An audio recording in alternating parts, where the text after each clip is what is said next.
Okay, so there are very few characters that could ever be considered in beating Enel. I mean, even to this day, there's still a large, regard with him that he would be within the top 10, more than likely within the top 5 of all the strongest characters that we've seen the Devil Fruits of up to this point. Yes, I know we all have that contention around Emu and the Five Elders, but because we haven't seen the majority of their Devil Fruits yet or their overall abilities, it's pretty fair to say that for the characters that we do have, he's definitely in the top 5. Because of that, when I say to you that Zoro, the late stage Zoro, could body Enel, I want you to take it very seriously, and I'm going to explain to you why.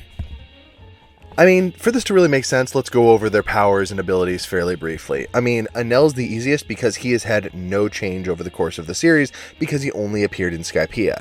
Yes, I could technically count the fact that he now has a robot army, but, we're not really going to be measuring forces in this because if I did that, I'd also have to measure, the Straw Hat Grand Fleet and stuff, and let's not get into that. In this case, though, Enel is still very powerful.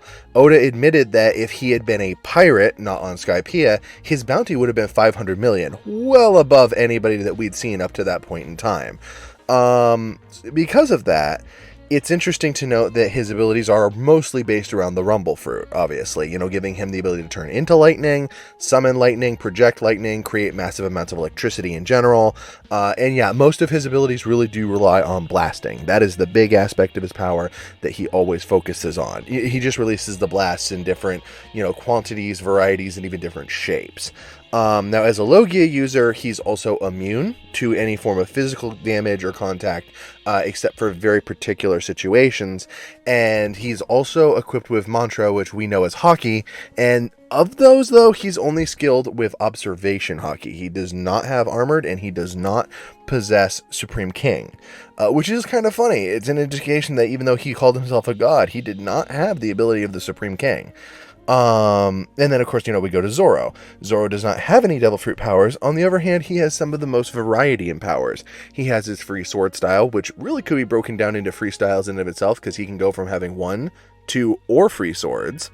He has the abilities, of combat without his swords. We've seen him, get by without them. It's not his preferred method. We also do, of course, know that he is very skilled in Haki. Observation, ironically, being the one that he is least skilled in because it's the opposite of Enel, but he's very skilled with both Armored Haki and having just recently unlocked his Supreme King Haki.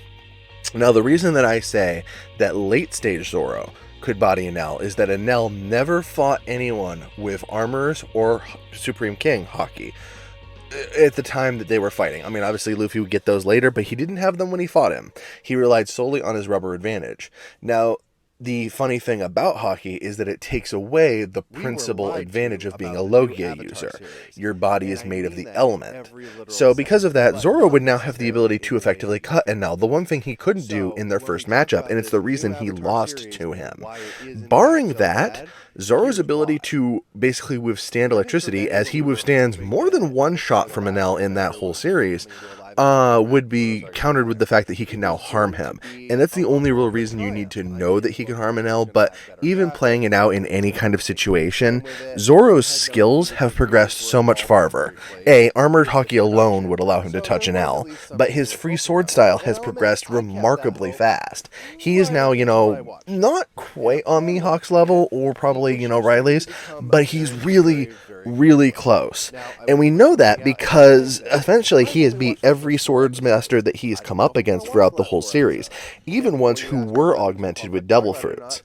And a lot of the time those were particularly, zone users, not adding on a lot to it. But it is still worth noting because zone fruits give you the best physical enhancements all around. With that in mind, you then scale that to the fact that, okay, so who's like the Logia users they fought, is Kizaru. And right now, we don't know how he would fare against Kizaru because he's currently fighting Lucci. So, but I still think that he has progressed well enough with his other skills to fight a Logia user. The greatest, indication of that we have is his fight against Kaido.